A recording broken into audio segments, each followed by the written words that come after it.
नमस्कार, बहुत स्वागत है आप सभी लोगों का हमारे समृद्धि आईएएस के यूट्यूब चैनल पर और अब की बार मेंस पार्ट सीरीज में, जिसके तहत आज हम जो है जीएस प्रश्न पत्र 1 से प्रश्न कराने वाले हैं।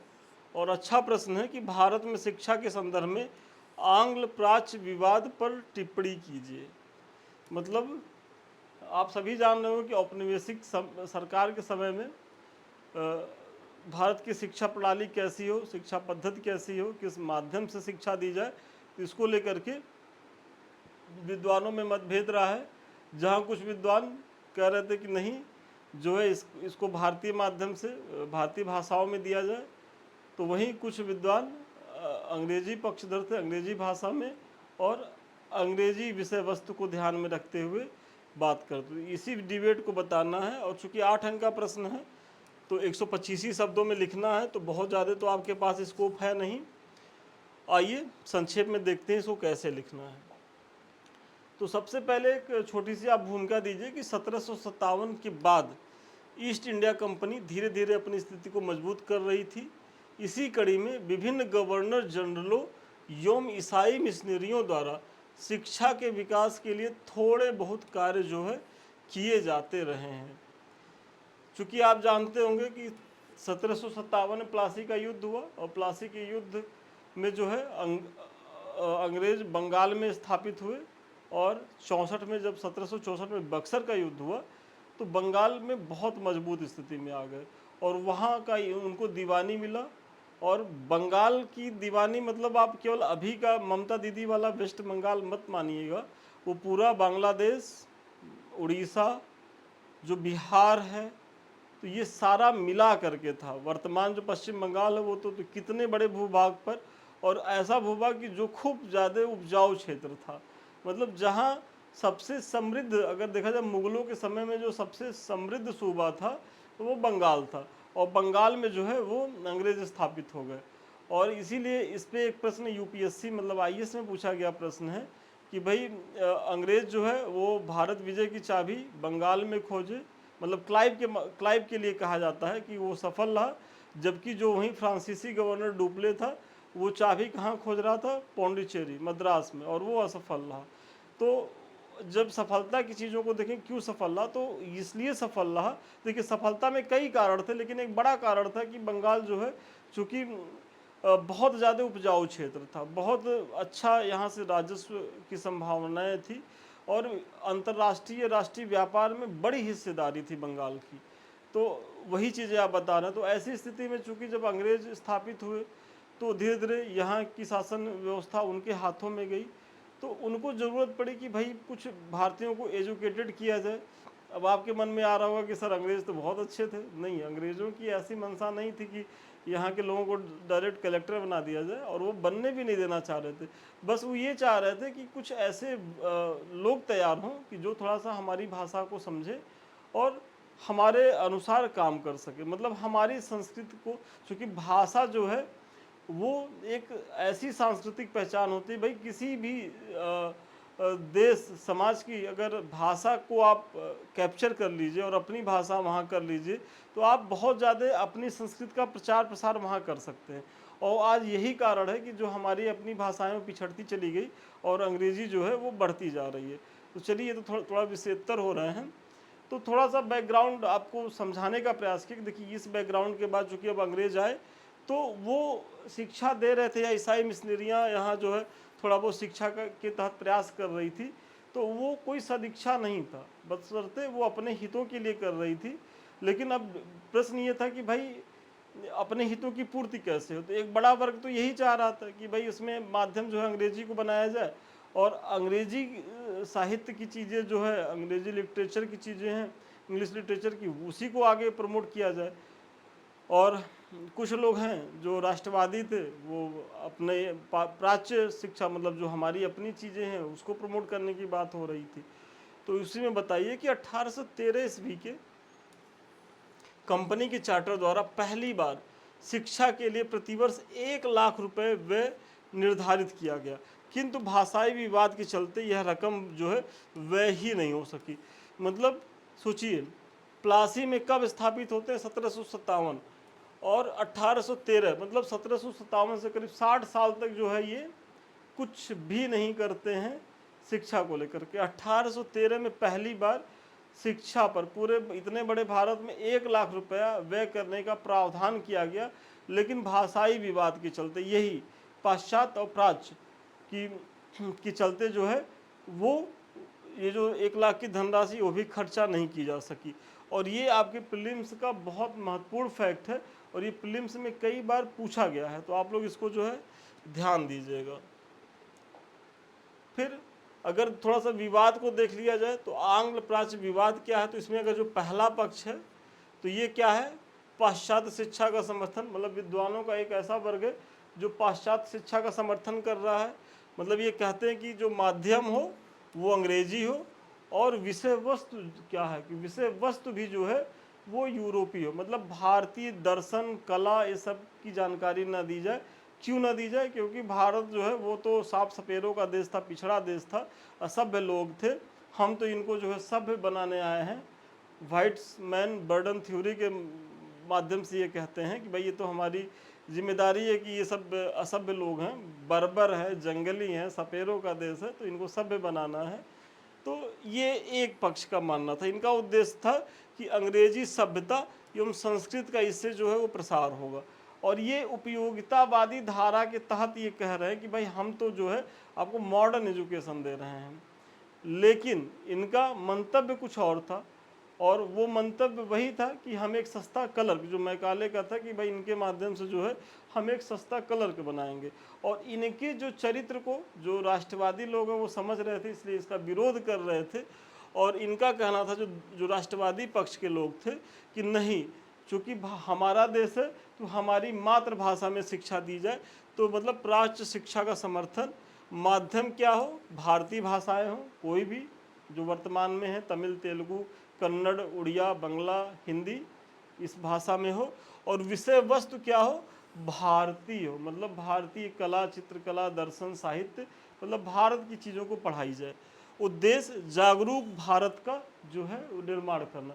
मतलब चूँकि ये जागरूक लोग थे, महत्वपूर्ण व्यक्ति थे, ये जान रहे थे कि भाई इस तरीके से तो अंग्रेज जो है हमारी शिक्षा पद्धति का जो है जो यूरोपीयकरण कर देंगे।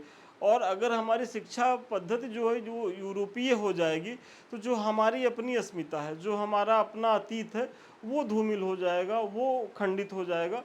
तो उसको मेंटेन करने के लिए ये संघर्ष कर रहे थे कि नहीं ये हो। तो यही आंग्ल प्राच्य विवाद था। लेकिन चूंकि सत्ता सत्ता है जिसके पास है वही शक्तिशाली है, चली किसकी, तो जो आंग्ल प्राच्य मतलब जो पाश्चात्य शिक्षा का जो समर्थन कर रहे थे, मतलब कि माध्यम भी अंग्रेजी हो और विषय वस्तु यूरोपीय है, उनकी चलती है। और आगे आपको बता भी रहे हैं हम। देखिए आगे बढ़ने से पहले छोटा लेकिन महत्वपूर्ण सूचना ये है कि हमारा 8 मई से नया बैच स्टार्ट हो रहा है पेपर 2 को लेकर के। और ये बैच उन बच्चों के लिए भी महत्वपूर्ण है कि जो इस बार मुख्य परीक्षा दे रहे हैं, और उन बच्चों के लिए तो बहुत महत्वपूर्ण है जो आगे के लिए तैयारी में है। तो ये दोनों बच्चे जुड़ सकते हैं। और अगर आप केवल पेपर 2 से जुड़ना चाहते हैं तो इसकी फ़ीस मात्र 999 रुपये है। लेकिन अगर आप मेरा पूरा कंप्लीट पैकेज लेना चाहते हैं तो यहाँ आपको 4,999 रुपये में सभी पेपर मिल जाएंगे। तो आप जिसके लिए भी एलिजिबल हो, जिसका जो भी आप लेना चाहते हैं, तो 7303307507 पे आप संपर्क कर सकते हैं। और यहाँ होगा क्या कि आपको प्रश्न दिए जाएंगे, इसी तरीके से आप जो है अपना उत्तर लिखेंगे, भेजेंगे PDF में, प्रॉपर वे में मार्किंग होगी, जो भी कमी रहेगी वो बताई जाएगी। अगर आपका आधा नंबर भी कटा है, क्यों कटा है वो बताया जाएगा। और फिर जो है मॉडल आंसर भी आपको दिया जाएगा। तो ये सारी चीज़ें हैं, आप लोग इससे जुड़िए और इसका लाभ उठाइए। अब आगे बताइए कि विद्वानों का एक वर्ग जिसमें कुछ रूढ़िवादी भारतीय सहित सर विलियम जोन्स आदि यूरोपीय व्यक्ति थे, जो प्राच्य मतलब आप समझ लीजिए जो भारतीय शिक्षा थी, मतलब प्राच्य से कंफ्यूज नहीं होना है, पे बल देते थे। जबकि राजा राम मोहन राय सहित अधिकांश बुद्धिजीवी जो है वो पाश्चात्य शिक्षा एवं अंग्रेजी भाषा के माध्यम पर जो है वो जोड़ देते थे। तो यही है भाई, कुछ लोग इधर थे, कुछ लोग उधर थे। आप थोड़ा सा नाम भी बता दिए कि भाई विलियम जोन्स अगर देखा जाए अंग्रेज हो करके वो भारतीयों के पक्ष में थे, राजा राम मोहन राय जो थे वो भारतीय थे, लेकिन उनका कहना था कि नहीं जो है वो पाश्चात्य शिक्षा और यूरोपीय माध्यम यूरोपीय चीज़ों को दी जाए। इनको लगता था कि भाई यूरोपीय चीज़ें, और उस समय यूरोप की स्थिति हमसे बेहतर थी ही, इसलिए बेहतर थी क्योंकि प्रबोधन पुनर्जागरण की जो धारा यूरोप में चल रही थी, फिर औद्योगिकरण की धारा, तो वो काफ़ी ज़्यादा जो है वो डेवलप हो चुकी थी। और हम जो है इस क्षेत्र में मतलब एजुकेशन के क्षेत्र में काफ़ी जो है वो पिछड़ गए थे। जो अतीत हमारा एंशियंट के समय में रहा है वो मध्यकाल में नहीं रहा है, और इसके कई कारण हैं। एक तो मुगलों जो मुगल शासक थे उनकी बहुत इस क्षेत्र में रुचि नहीं थी, एजुकेशन को लेकर के बहुत ज़्यादा गंभीर चीज़ें नहीं थी, और इसीलिए देखिए जो एंशियंट में हमारे यहाँ जो बड़े बड़े दार्शनिक हुए वो मध्यकाल में कोई नहीं हुआ। भक्ति आंदोलन चला तो वो बेसिकली जो सूर कबीर तुलसी जायसी या ये सब लोग हुए, तो ये भक्त और कवि मिला करके, तो कोई बड़ा दार्शनिक गौतम बुद्ध, जैन या फिर नागार्जुन, शंकराचार्य जैसे नहीं हुए। तो कारण यही था क्योंकि एजुकेशन पे उस तरीके का इन्वेस्टमेंट नहीं होता था। 1835 ईस्वी में इस समस्या का समाधान हो गया। ये जो विवाद था इसका समाधान हुआ कब? 1835 ईस्वी में लॉर्ड विलियम बेंटिक के काल में लॉर्ड मैकाले को सार्वजनिक शिक्षा समिति का जो है वो चेयरमैन बनाया गया। बहुत इंपॉर्टेंट है कि जो 1835 में सार्वजनिक शिक्षा समिति, देखिए विधि आयोग का तो आप जान रहे होंगे जो हेड था मैकाले था, लेकिन सार्वजनिक शिक्षा समिति का भी चेयरमैन कौन था? मैकाले ही था। और ये कभी भी पीटी में आएगा तो आप लोग कंफ्यूज नहीं होइएगा, इसके लिए भी आप मैकाले को ही लगाइएगा। चेयरमैन बनाया गया और इन्होंने क्या अनुशंसा की कि जो है भाषा और विषय वस्तु दोनों जो है वो यूरोपीय ही होगी। उसने पाश्चात्य शिक्षा की अनुशंसा किया। उसके अनुसार सरकार को अपनी धनराशि पश्चिमी विषय वस्तु और अंग्रेजी भाषा की शिक्षा पर व्यय करनी चाहिए, क्योंकि इसी से भारत का बौद्धिक विकास होगा। वह भारतीय संस्कृति, समाज, धर्म एवं शिक्षा को अधम मानता था। कौन मानता था? मैकाले मानता था। और इसीलिए देखिए आज भी जो है कोई बहुत ज़्यादा अंग्रेजी बोलता है तो हम लोग कहते हैं कि यार मैकाले की औलाद हो क्या, क्योंकि मैकाले एक तरीके से जो पूर्वाग्रह से ग्रसित व्यक्ति था। उसका ये मानना था कि भारत का जितना भी ज्ञान कोश है ये यूरोप की लाइब्रेरी के एक रैक में जो रखी किताबें हैं उसकी भी तुलना में कम है। मतलब भारत के ज्ञान परंपरा को एकदम खारिज कर रहा था, जो कि इनको पता नहीं है कि हमारी चीज़ें भाई जो हमारा वेद है या जो हमारे अतीत में चीज़ें रही वो कितना समृद्ध रही हैं, और आज भी अभी लोग उसी का अनुसरण कर रहे हैं। तो यही विवाद था और ये चूँकि इम्पोर्टेंट प्रश्न था, और यहाँ क्या है कि इसको लेकर के बच्चे थोड़ा सा कंफ्यूज होते हैं, तो मैंने थोड़ा सा इसको स्पष्ट करके बताने का प्रयास किया है। और अब थोड़ा सा एक निष्कर्ष दे दीजिए कि किंतु इस सुधार के पीछे लॉर्ड मैकाले या अंग्रेजी सरकार की सदिच्छा नहीं थी। चूँकि टिप्पणी करना है और टिप्पणी में आपको थोड़ा सा अपना व्यू रखना होगा, और अपना व्यू वही कि भाई औपनिवेशिक सरकार थी, उसके हित हमेशा जो है वो मात्र देश के हितों को पूरा करने में था। मतलब उसका साध्य क्या था? मात्र देश कौन था? ब्रिटेन था। साधन क्या था? भारत था।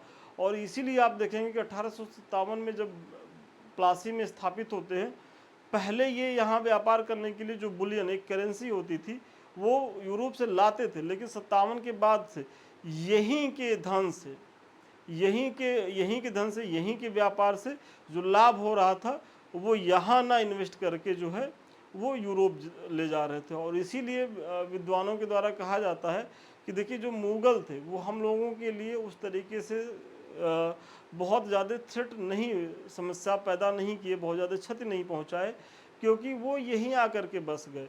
भाई जो निर्माण हुआ, जो आधारभूत संरचनाओं का विकास हुआ, चाहे एग्रीकल्चर के क्षेत्र में चाहे इंडस्ट्री के क्षेत्र में, जो भी ठीक है विकास की गति भले धीमी रही, लेकिन चूँकि उन्होंने अपना देश ही अपना जो है भारत को बना लिया, तो सब कुछ यहीं उनका जीना मरना रहा।